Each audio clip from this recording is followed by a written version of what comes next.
Hi, I'm Celeste, and I guess you could say my wedding day was the day my entire life detonated.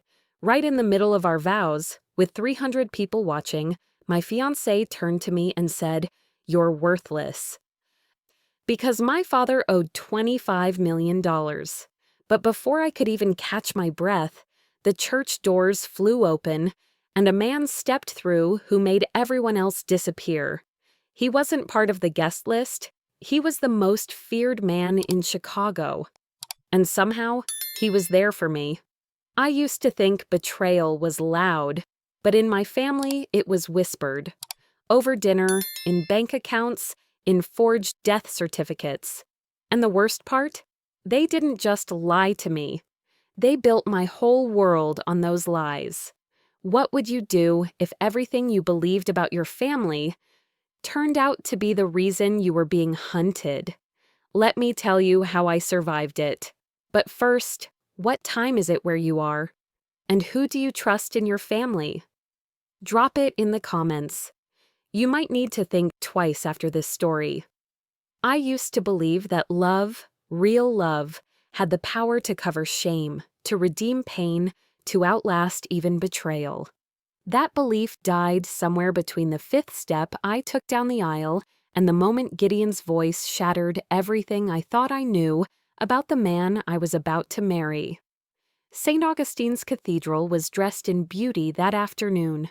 The lilies, imported from Santa Barbara, were blindingly white, sweet and pungent in their overwhelming perfection. The choir hummed something soft, solemn. Every detail had been rehearsed to the second. My entrance, the exchange of glances, the hush that would fall when I said, "I do." Even the way my mother's pearl necklace rattled against her collarbone as she forced a tight, performative smile from the second pew, rehearsed. I had my hand resting lightly on Gideon's as we turned to face the priest. My veil framed everything like a dream, a curtain softening reality. And then, buzz. It was barely audible, but I felt his hand jerk ever so slightly. I glanced at him. He was already lowering his phone, his face changing from neutral to something harder, darker, cold. The priest kept speaking. I caught snatches of the homily, drifting like fog. Honor, through hardship, in debt and in plenty. But Gideon's eyes were burning into me. I whispered, "What is it?" And he didn't answer. Instead, he turned to face the audience. His voice didn't shake. It was loud enough to cut the air. "How could I marry you," he said, "when your family's bankrupt and rotten to the core? You're worthless, Celeste." My name on his lips sounded like an accusation. The gasps came first, then a beat of silence, then laughter. From someone in the back, I'll never know who. My mother didn't move. She just looked down. My brother covered his mouth like he was coughing. But I knew what it was. I heard the click of the photographer's shutter 3 times in a row. I didn't cry. I dropped the ring. It made a small metallic sound as it hit the marble. So small, so final. And then, like a final touch of cruelty, a woman near the aisle dropped a white handkerchief. I could see one word stitched across it in delicate navy blue thread. Worthless. I bent to pick it up. I don't know why. Maybe because no one else moved. Maybe because my instincts told me I had to gather the pieces of my own dignity, even if all I could grab was a scrap of cloth. My fingers closed around it, tighter than I meant to, and the embroidery thread bit into my palm. I didn't feel the cut until I saw the red blooming across the white fabric. And then the doors burst open. The sound echoed, almost orchestral, across the vaulted ceilings. I didn't turn immediately. It was the silence from the crowd that made me finally look. Every head turned toward the entrance. A man, tall, sharp suit, dark eyes like cut obsidian, walked in, flanked by 2 others. No one said his name, but the whispers began. "That's Dominic Rivas." "Isn't he?" "Mob connections, Moretti trial. He was there." He didn't stop walking. He came straight down the center aisle, stepping over flower petals like they were ashes. When he was 5 feet away, he said, calm and low, "Miss Moretti, you're coming with me." That was all. No apology, no explanation. He didn't touch me. He didn't have to. No one blocked him. No one stopped me. Gideon stepped aside like I was contagious.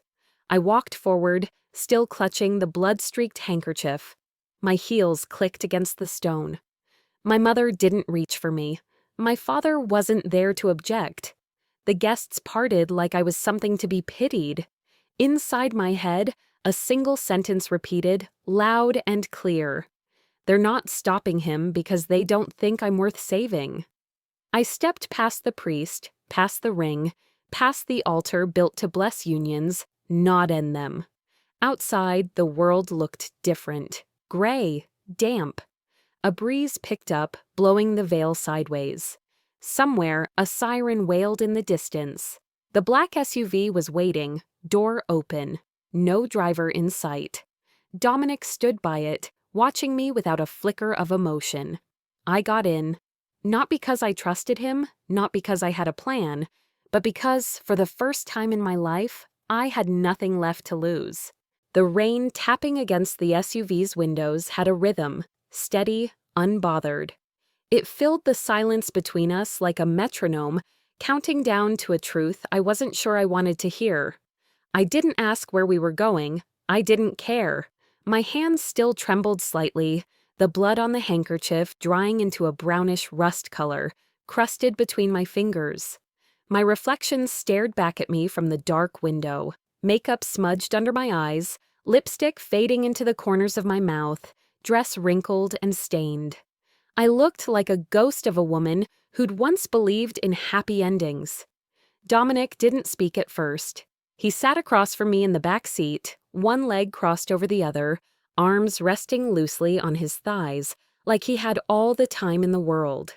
He watched me, not cruelly, not kindly, just like a man studying a puzzle he'd already solved. "You shouldn't blame him," he finally said. His voice was deep, steady, like it didn't belong to someone who barged into churches and ripped brides from their weddings. "Gideon's the kind who sells cheap, even his dignity." I turned toward him slowly. My throat felt raw. "I didn't ask for your sympathy." He didn't flinch. Didn't offer any. "Then what the hell was that back there?" I asked. "Why show up like some movie villain and hijack my wedding? What do you want from me?" The corners of his mouth twitched, like he might have smiled, but didn't. "Because your father didn't just owe me money, he owed me the truth." That sentence hung in the air long after he said it. The kind of sentence that wasn't meant to be explained immediately. The kind meant to sit in your gut and stew. We didn't speak again until the car slowed in front of wrought iron gates, swinging open as we approached. The city lights fell behind us as we entered what felt like another world. Silent, trimmed, too quiet to be safe. The mansion was massive, almost theatrical in how cold it looked against the rain-soaked sky. Columns, stone lions, and windows so tall they seemed like mirrors to some forgotten time. We pulled around the circular driveway and stopped beneath a stone archway. Dominic stepped out first. I followed, hesitating as my heels clicked against wet slate. I didn't ask if I should go in. I just did. Inside, the warmth hit me like a lie. The floors were polished walnut, the ceilings high and lined with old wood beams. But what stopped me were the paintings, dozens of them, covering nearly every wall. Portraits, landscapes, abstract chaos, all signed in the same small cursive at the bottom corner. A. Moretti. My breath caught. "He painted these?" I asked without turning around. Dominic was already pouring a drink at the bar. "Your father had many talents. Hiding the truth was one of them. Art was the other." He motioned for me to sit, then handed me a glass of water. He sat across from me again, more serious now. He placed a wax-sealed, folder between us on the coffee table, the kind that looked like it belonged to a courtroom or a grave. "He left this with me the night before he died," Dominic said. "Told me his daughter would come for it one day." I didn't reach for it. My mouth was dry. "He died of a stroke." Dominic nodded. "That's what they told you." "My mother said, 'Your mother's been lying to you longer than you think.'" The anger in me rose like heat from coals. "You don't know anything about her." "I know she's terrified you'll read what's inside that folder." I stared at the red wax, the initials RM Confidential embossed on the label. I didn't want to touch it, but my hand moved toward it anyway, then stopped halfway. "What's in it?" He leaned back. "Evidence, letters, a ledger, proof that your father wasn't just caught up in bad business. He orchestrated something, big, and then tried to get out." "So you're saying this isn't about money?" "It's about what he covered up. He laundered for us, used his gallery, his reputation. Then one day, he panicked. He tried to disappear. But someone always pays when a deal goes sideways." I swallowed. "So you came to collect from me?" "No," Dominic said quietly. "I came to deliver what he asked me to give you." There was a moment of quiet then, one of those moments where the air feels heavier than it should. He poured himself a scotch, sat again, and studied me. "You were never worthless, Celeste," he said, not as flattery, but like it was a fact. "You were just too valuable for them to handle." That sentence hit something in me I didn't know was still intact, something like a breath that had been trapped for years. Before I could reply, my phone buzzed. The screen flashed, "Mom." I almost let it go to voicemail. But some part of me, habit, guilt, desperation, pressed answer. "Where are you?" Her voice was sharp, clipped.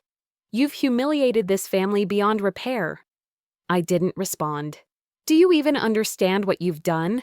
The press is calling. Gideon's family is threatening to sue for defamation." "Defamation?" I interrupted, my voice hoarse. "He called me worthless, in front of everyone." "And you think disappearing with that man helps your case?" I closed my eyes. "You always were dramatic, Celeste," she hissed. "But this time, don't come home. Not like this." The call ended before I could hang up. Dominic hadn't said a word during the conversation. When I looked up, he was still sitting there, sipping scotch, watching me like he already knew what the call was about. "They always said family was everything," I whispered. "I just didn't realize I wasn't part of it." I didn't wait for him to reply.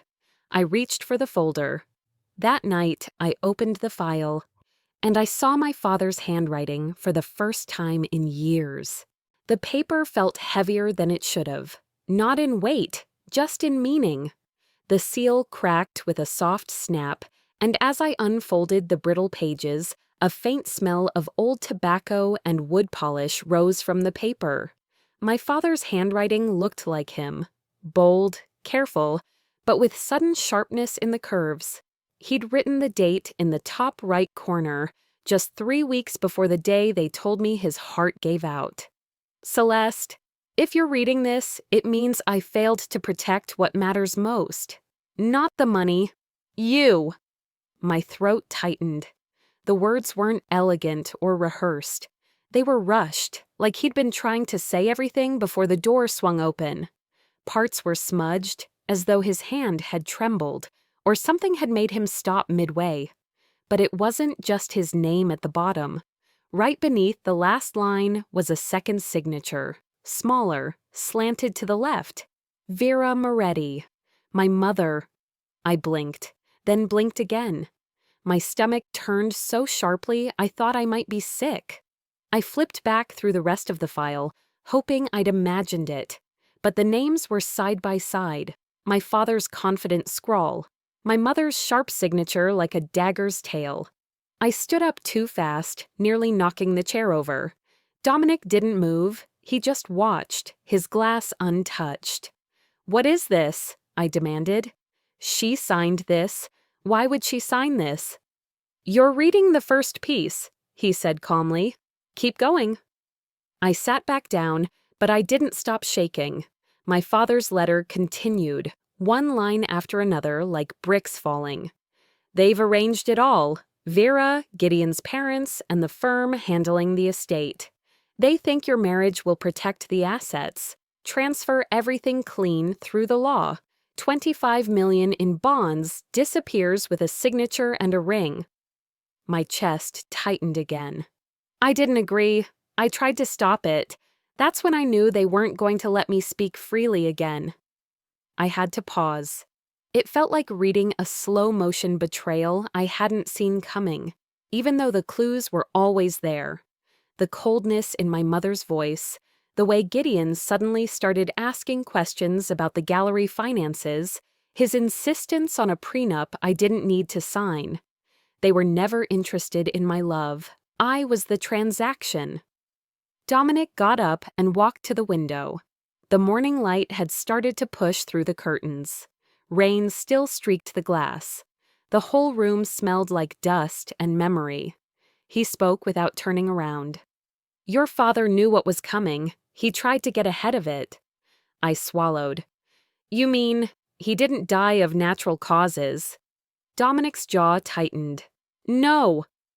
The air left my lungs. I didn't cry. Not yet. Instead, my mind reeled back to the night he died. The wine cellar had smelled like smoke. Not cigar smoke, something darker. My father had looked pale, his shirt unbuttoned at the top, sweat clinging to his forehead even though it was winter. He gripped my hand and said, "No matter what they tell you, never let them define your worth."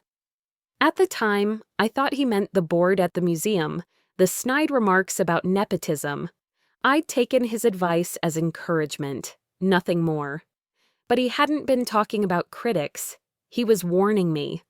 When I looked up again, Dominic was placing a second file on the table. This is the rest of it, he said.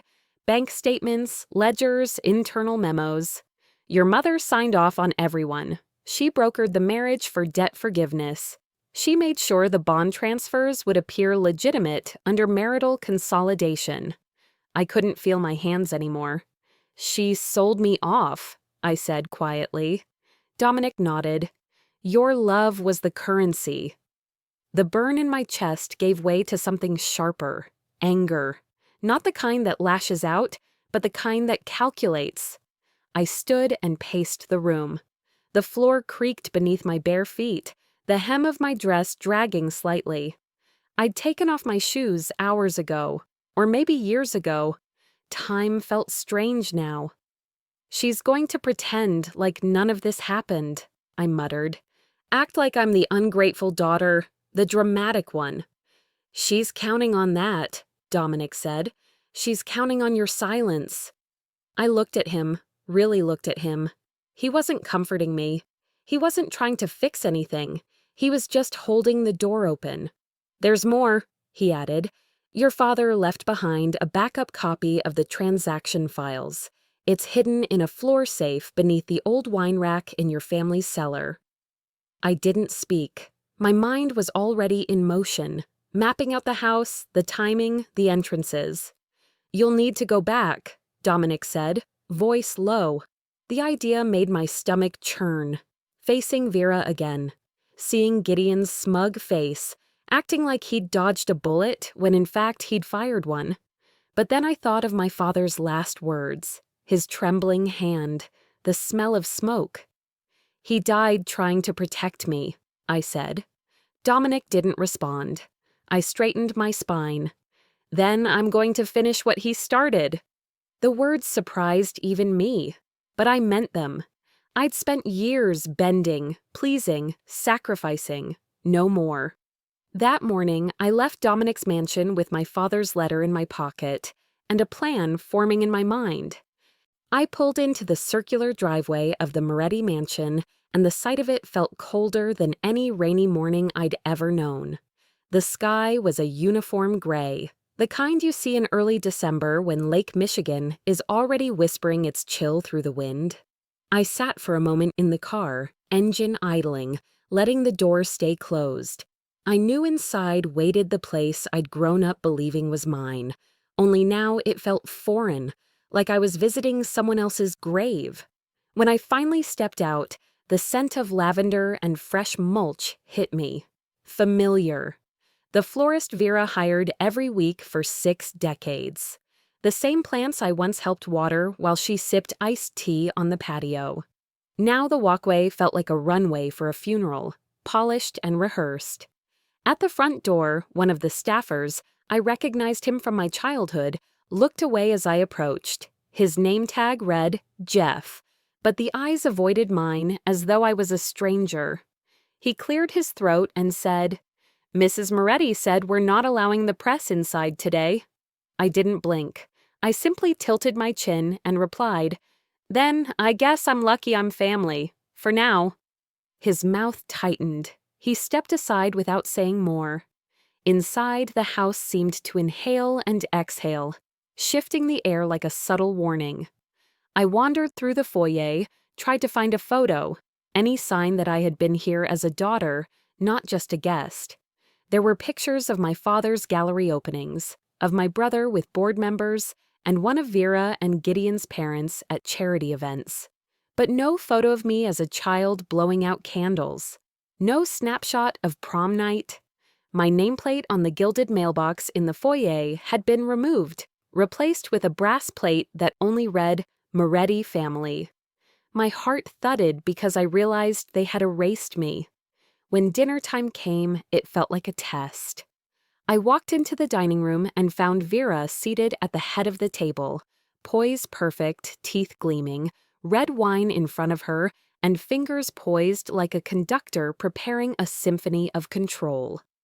Gideon sat to her right, his father to her left. No welcome home, no I missed you. Instead, Jeff pulled the chair for me and Vera said, with a slow tilt of her glass, "Some mistakes are meant to teach us who doesn't belong." My lips curled briefly into a smile I didn't feel, and I placed the unopened letter my father left into the inner pocket of my jacket. I kept it hidden. I raised my glass, voice steady. "Dad left something unfinished. I'm just here to collect what's mine." Silence descended like snow. Gideon's jaw clenched. His father simply swirled his wine and looked away. The tension felt physical, pressing on my shoulders. I chewed a bite of fish, something I rarely ate, and the flavor was distant. I looked around.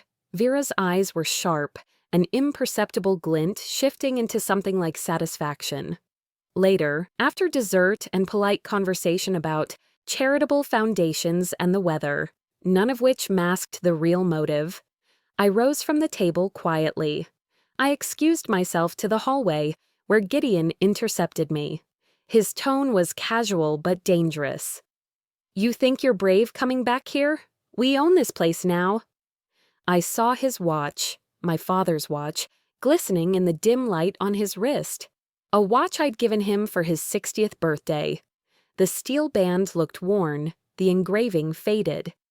"You own walls," I replied, voice low. "Not history." He glanced at me for a heartbeat. I swear I saw doubt. Then he walked away. That night, I slipped away from the main house to the basement wine cellar, dragging a flashlight along, insanity in the beam. The dusty shelves held years of silent storage. The smell of iron, mold, and old oak casks filled my lungs. I found the floor safe folded behind a wine rack nearly hidden under a tarp. The code Dominic had given me didn't respond. I dragged the tarp away, knelt, and checked. The digits he told me didn't turn. My mind raced. I looked around.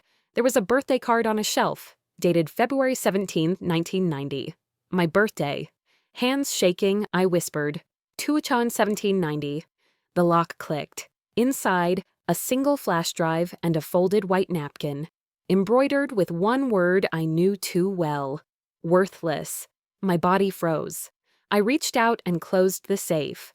The lights above the cellar flickered. Then, suddenly, the power cut out. Darkness swallowed the room. The silence after the blackout wasn't empty. It was loaded, heavy with intention. I stood there in the wine cellar, clutching the flash drive like it was the last warm thing in the world. Darkness wrapped around me, thick and complete. I could hear my own breath, shallow and tight in my chest. Then, footsteps. Above, slow, not frantic, not accidental, deliberate. Someone was coming. The creak of the floorboards above grew louder, closer, until a voice called down through the closed cellar door, familiar and venomous. "You shouldn't have come back, Celeste." Gideon. My fingers curled tighter around the drive. A flashlight beam pierced the black, blinding me. I shielded my eyes, backed up instinctively, nearly knocking over a case of wine. Then I saw them, 2 men in dark jackets, standing just inside the doorway. They weren't strangers. They were our longtime security, the kind paid to protect the Moretti estate, not to question orders. One of them spoke without emotion. "Mrs. Moretti wants you to stay put until morning. No weapons, no threats. Just a command veiled in civility." I stepped back again, slowly now. "I'm not staying in this basement." His reply was sharp. "You don't have a choice." And that was it. No handcuffs, no locked door, just the weight of implication. I was a prisoner, politely detained in my own father's house. I waited in silence until their footsteps retreated, then counted to 30, long enough to know they weren't posted right outside. Then I moved fast. Behind the 3rd wine rack, bottom shelf, I felt along the back wall until my hand found it. An old corkscrew, rusted but still sturdy. My father had shown me this spot once when I was 15, teaching me how to open a 1978 vintage bottle, like it was some kind of sacred ritual. "Every house should have a secret exit," he'd joked. It wasn't an exit, but it was enough. I pried open the vent window along the ground, small, tight, but just big enough for someone desperate and angry. I kicked off my heels, hoisted myself up, and squeezed through, scraping my palms and snagging my dress. Cold rain met my skin instantly, soaking through the layers of satin and lace. My feet hit wet soil, and I didn't wait. I ran. Mud splashed up my legs, sticks scratching my ankles. I could barely see 2 feet ahead, but I didn't care. I knew where I was going, the lake house, the one place that hadn't been poisoned by Vera's decor and deceit. As I reached the tree line, headlights flashed behind me. A vehicle turned sharply onto the trail. They were following. Branches slapped my arms. Rain blurred my vision. But the adrenaline numbed it all. My breath came out in shudders, but I kept going, faster than I had any right to after what that day had held. "You were never worthless, Celeste. You were just too valuable for them to handle." Dominic's voice came back to me like a lifeline. I finally reached the lake house. It looked untouched, forgotten even. I threw the door open, flicked the old light switch. Nothing.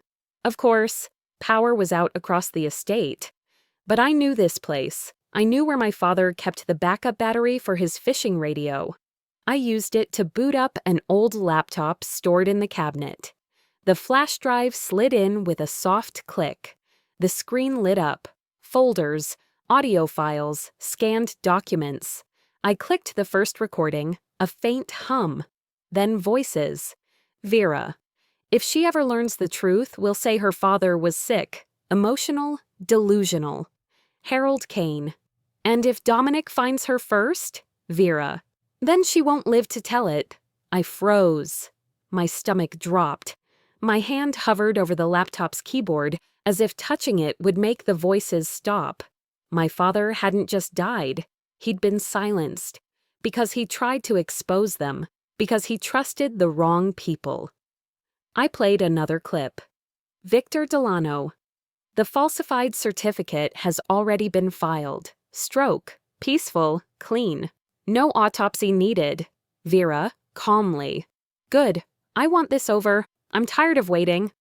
They planned everything, down to the cause of death. and I was the next loose end. Tears welled in my eyes, but they didn't fall. I didn't have time. I grabbed the drive, tucked it into a velvet-lined jewelry box on the desk, one I hadn't seen since I was 17. My initials were still engraved on the lid. I snapped it shut and slid it into the bottom drawer of the filing cabinet, then kicked it shut just as tires screeched outside the lake house. I dove under the desk. Glass shattered in the front room. Footsteps, heavy, quick. Not Gideon this time. This was more rushed, less controlled. I crawled to the far wall, pressed my back against the cool paneling, tried to steady my breath. The wind pushed through the broken window, and with it came a reflection. The flicker of light. The unmistakable outline of a figure. It was my mother, framed in the window, smiling. I came to slowly, like waking from a dream that didn't want to let me go. The smell of antiseptic hung in the air, clean, cold, artificial. Rain tapped softly against a nearby window. For a moment, I didn't move. My body was sore, my head pounded, and every breath I took felt like it scraped across something bruised. I wasn't in the lake house anymore. The bed was firm, the sheets stiff. Everything in the room was beige, sterile, unfamiliar. And then I saw him. Dominic sat in a chair across the room, half-shadowed by the dull light filtering in from the storm outside. He looked calm. Too calm. A ceramic mug sat in his hand, the steam curling lazily above it. "You're safe now," he said, voice low and even. I didn't reply. My thoughts were still stuck in the cellar, in the darkness, in the sound of breaking glass. And then, my mother's face, that smile. Dominic didn't press. He leaned back, took a sip of coffee, and stared at me like he was waiting for me to catch up to something he already knew. "What happened?" I finally asked, my voice hoarse. "My men got to you before hers did. You were out cold by the time they pulled you from the house." He didn't blink. "You're lucky they didn't shoot first." I studied his face for any trace of doubt, of hesitation. There wasn't any, just that same cold confidence. But something was off. "You were watching me," I said. He didn't deny it. "I needed to know if you'd survive this long." It wasn't rescue, it was retrieval. I sat up slowly. My body protested, but I ignored it. I swung my legs over the edge of the bed and forced myself to my feet. I found the bathroom and shut the door behind me, needing a wall between us. The mirror above the sink was cracked at the corner, spidering out like the web of lies I'd just clawed my way through. I barely recognized the woman staring back. Mascara streaked down her cheeks. Bruises bloomed beneath one eye. A cut trailed down the side of her temple. But it wasn't the damage that stopped me. It was the expression, blank, cold, steady. I used to cry easily. That girl was gone. I ran warm water over my hands, splashed it onto my face, and wiped away the worst of the night.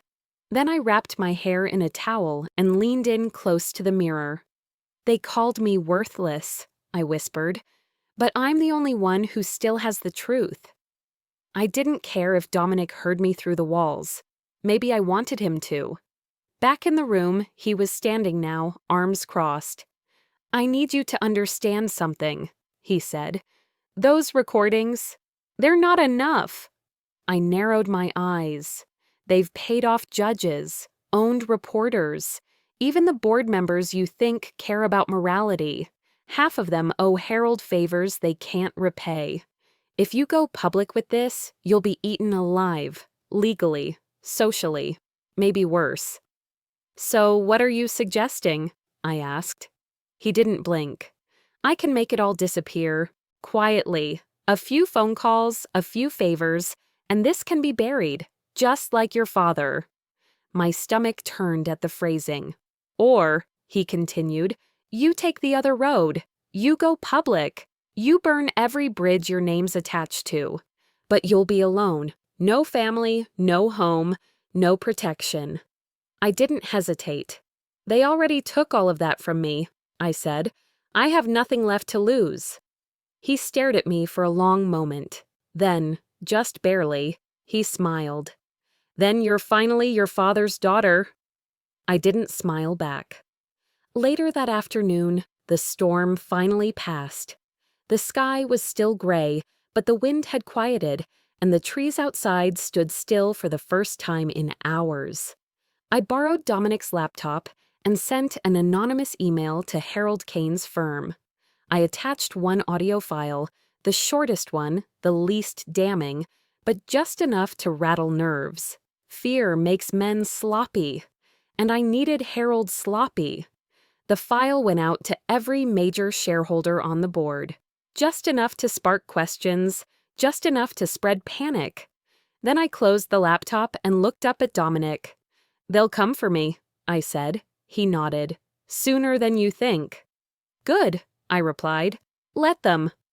I walked to the window and stared at the tree line. The air smelled like wet pavement and scorched earth. Somewhere out there, my mother was already plotting her next move. But this time, I wasn't on defense. I was bait. By the time Vera realized I was alive, I'd already sent the first file to every board member she'd ever lied to. The next morning, I stood in front of the flat-screen TV mounted on the wall of Dominic's downtown apartment. The volume was low, but I could hear every word like they were being carved into me. There she was, Vera Moretti, dressed in charcoal gray, pearls perfectly aligned, lips painted like war. Beside her stood Harold Kane, tall, polished, detached. They faced the press from the marble steps of Kane Industries headquarters like royalty descending from a throne. Vera's voice was syrupy and steady. "We're deeply saddened by Celeste's recent confusion. As a family, we're focused on helping her through this difficult time. But we cannot ignore the danger her allegations pose to our legacy and our employees." Harold added, "She's suffering from a long-standing condition, one we believed was under control. Unfortunately, she's begun fabricating stories involving criminal conspiracies, including against her own mother." Then the footage played, a blurry clip of me leaving the church with Dominic's men.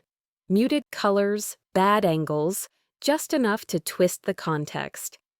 Next came a document, supposedly from a therapist, stating I'd experienced delusional episodes related to unresolved grief. It even included my signature, except I'd never seen that paper in my life. I didn't speak, didn't blink, I just watched. Dominic stood behind me, arms crossed. "They've declared war," he said softly. I turned to him, voice cold. "Then let's give them a proper battlefield." That evening, I sat at a desk in the corner of his apartment, an old lamp casting a circle of light across the wooden surface. In my hands was the flash drive, the last piece I hadn't used. My father's message, his real goodbye. I created a live stream event under an anonymous channel, scheduled it to begin 15 minutes after Vera's broadcast ended its news cycle replay. Then I turned on the camera. The screen flickered. I took a breath and began. "My name is Celeste Moretti," I said. "You've heard a lot about me today, but none of it matters. What matters is what my father tried to say before they silenced him. These are his words, not mine." I pressed play. The screen faded to black. My father's voice came through, soft, tired, unfiltered. "If this ever reaches you, it means Vera and Harold succeeded. But remember, Celeste, the truth doesn't need permission to exist. It just needs to survive." He spoke for less than 2 minutes, but it was enough. Enough to shake what they'd spent years building. Enough to remind people that power is loud, but grief is louder. By midnight, the media exploded. Half believed it, half didn't. But it didn't matter. The doubt was in. And doubt spreads like fire in dry brush. Stock prices fell, articles shifted tones. Reporters who once parroted Vera's words began to ask questions. One of Harold's closest allies, a board member named Trent Walker issued a public statement distancing himself from the family. "You've done what no one's dared," Dominic said, watching the fallout. "You made them doubt her." I looked at him, steady. Doubt is where the truth begins. That night, I was alone in the apartment. Dominic had stepped out to handle containment, whatever that meant. I was folding laundry, of all things, when I heard the knock at the door. Then it opened, like she owned the lock. Vera stepped inside, flawless as ever, hair pinned up, heels clicking softly against hardwood. She placed her purse on the table, took a slow breath, and turned to face me. "You always wanted power, didn't you?" she said, voice calm. "Now you'll drown in it." I didn't move. She looked around the apartment like it was beneath her. "You think that video will save you? People are addicted to outrage, Celeste, but they forget just as fast. And when they do, when they get bored, you'll be nothing again. Worthless." I didn't raise my voice. I didn't cry. "I was worthless to you," I said. "But to him, to Dad, I was everything." Her jaw twitched, barely. We stared at each other. Two women carved from the same blood, standing on opposite shores of a war neither of us had chosen. One had built her kingdom from manipulation. The other had crawled out from under it. She didn't stay long. No final speech, no apology. She picked up her purse, adjusted her coat, and walked to the door. She didn't notice the small mic tucked inside the lining of her designer handbag. Dominic had placed it there the moment she walked in. And when she left, she didn't realize the microphone in her purse was still on. The morning after Vera's visit, Dominic and I sat in his office. No sunlight, just soft gray from the overcast sky, pushing through tall windows. Rain slid down the glass, like the city was trying to wash itself clean. The air felt tense, as if it knew what was coming. He hit play. Vera's voice crackled through the speaker, steady, deliberate, unbothered. "Of course I had him killed. He was going to ruin everything. A man that weak doesn't deserve to lead, and neither does his daughter." The room went still. Dominic paused the recording halfway through the word daughter, as if even that syllable deserved to hang in the air a moment longer. My breath caught somewhere between my chest and throat. I didn't cry. "That's it," I said quietly. "That's her end." He nodded but said nothing. There was nothing left to say. Within the hour, I uploaded the recording. I didn't wait for permission or strategy or media framing. I posted it with a timestamp and a single caption: "The truth in her own words." By mid-afternoon, it was everywhere. Hashtags flooded every feed. People weren't arguing anymore. They were listening. That recording cut through noise like a scalpel. No edits, no opinion pieces. Just her voice, admitting to murder like it was a business transaction. The Chicago PD reopened my father's case. Harold Kane tried to fly out of O'Hare, but the authorities caught wind. He changed his mind and disappeared before boarding. No one's seen him since. Vera was arrested that same evening. News helicopters circled above her building like vultures. She stepped out of her penthouse in silk and diamonds, chin high, hands relaxed. The cameras clicked, reporters shouted. She didn't flinch. But as the cuffs clicked closed behind her back, she turned to one lens in particular and said, "She's still not worth anything." I watched it all unfold from Dominic's office, the volume on mute. Her words didn't sting, not like before. They didn't echo, they evaporated, because I finally knew they weren't mine to carry. But when the cameras shut off and the adrenaline faded, something inside me collapsed.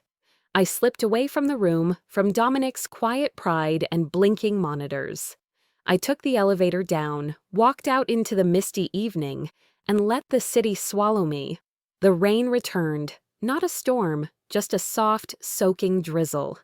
I didn't care. I walked without knowing where, my coat heavy with water, my shoes echoing on the slick sidewalk. "It's over," Dominic said when he caught up to me. He held an umbrella, didn't offer it. "No," I said, staring straight ahead. "It's never really over when it's your own blood." We didn't speak after that. He stayed a few steps behind, silent like a shadow. I wandered until I reached a little corner cafe, mostly closed but still glowing. No customers. One lone barista sweeping near the back. I didn't go in, I just stared through the window. And that's when I saw it. A single napkin left on a table near the door. Clean. Pressed. Embroidered with a word I thought I'd buried months ago. Worthless. I opened the door slowly, stepped inside without speaking. The barista glanced up but didn't stop me. I walked to the table, picked up the napkin, and folded it gently. Then I placed it in my coat pocket like a relic. "Not anymore," I whispered. No one heard me, but I didn't say it for them. I stepped back outside. The rain hadn't let up. The streetlights hummed low. Chicago didn't care who I was or what I'd done. But for the first time, I did. This wasn't triumph. It wasn't victory. But it was mine. The day started like any other. I got back to my apartment around noon. Chicago in spring is a strange mix of leftover chill and stubborn sun, and I was still wearing a coat out of habit. The doorman gave me a quiet nod, nothing out of the ordinary. But as I reached my door, I stopped. There it was. A small envelope, no stamp, no return address, just my name, handwritten in a style I hadn't seen in years. My father's handwriting. I froze. The hallway seemed to tilt slightly under my feet. I picked it up carefully, like it might vanish if I breathed too hard. The paper was aged, a soft yellow tint along the edges. When I slid my finger under the flap and opened it, the scent hit me first. Cedarwood, faint but real. His scent. My knees gave just a little, and I sat on the floor, right there in front of my apartment door. I unfolded the letter slowly. "Celeste, if this finds you, it means you've done what I couldn't. You've faced them. You walked into the fire I couldn't bring myself to enter. I'm proud of you. But listen carefully. Don't let vengeance define you. Truth doesn't need to destroy to exist. It only needs to be seen. Live your life, not their shadows. Love, even if they tried to teach you it was weakness. You were never worthless. You were always more than enough. Dad." The words blurred as tears filled my eyes. I held the paper against my chest, right over the ache that hadn't fully left since the day I thought I lost him. I didn't cry loudly. It was softer than that, like rain against glass. That afternoon, I took the train to the cemetery. I didn't bring flowers. Instead, I brought the napkin. The one embroidered with worthless that I'd folded and kept in my coat pocket since the day I walked away from Vera. I stood in front of his headstone, let the wind mess up my hair, and for the first time, I wasn't angry. I wasn't hollow, just full of memory, of clarity, of something I think people call peace. I knelt and tucked the napkin gently beneath a white lily that had fallen near the base. The breeze caught the corner and lifted it slightly, like the world was giving it one last look before letting it go. "You were right, Dad," I whispered. "They tried, but they couldn't destroy what you built. I just had to remember who I was." I stayed a while, said nothing else, just stood beside him. That evening, back home, Dominic stopped by. He didn't knock hard, just a light tap and a tired voice. I let him in. He looked different now. Still sharp, still unreadable in many ways, but his edges weren't weapons anymore. They were walls. "You did it," he said, handing me a folder. "You did what no one else could." I opened it slowly. Inside was a transfer of ownership. My father's old company, clean and legally restored. My name at the top, no tricks, no catches. "It's yours," he said. "You don't have to take it, but if you do, Make it better than it ever was. I looked up at him. I didn't win, I said quietly. I just stopped losing. We sat at my small kitchen table with 2 cups of coffee between us, steam rising like something sacred. I thought about all the ways this could have gone, about running, hiding, revenge. But none of that felt right anymore. I'll take it, I said finally. Not for payback, for peace. He nodded, didn't smile, but I saw relief behind his eyes. Months passed. Time moved differently when you weren't chasing ghosts. I painted again, badly, but it was something. I wrote, I slept. I remembered how to laugh without guilt. One crisp evening, I stood in front of a local gallery. They were showing my father's old paintings, pieces I thought were gone forever. Someone had salvaged them, cleaned them, framed them with care. The room was full of strangers admiring his work like it was sacred. I stood off to the side, watching silently. A young woman with a denim jacket and curls studied a canvas, one he painted during the worst years, full of fractured lines and bruised color. "Whoever painted this," she said to her friend, "must have loved deeply." I smiled. He did. Outside, the sky was dipped in gold, Chicago dusk at its best. I walked alone, coat catching the wind behind me, face lifted into the breeze. No fear, no regret, just me. And I remembered standing in that church courtyard months ago, ashamed, broken in a white dress. That version of me felt so far away, like she belonged to someone else entirely. "They called me worthless once," I said out loud, to no one in particular. Then I let the wind carry the rest. But now I know, worth was never theirs to give.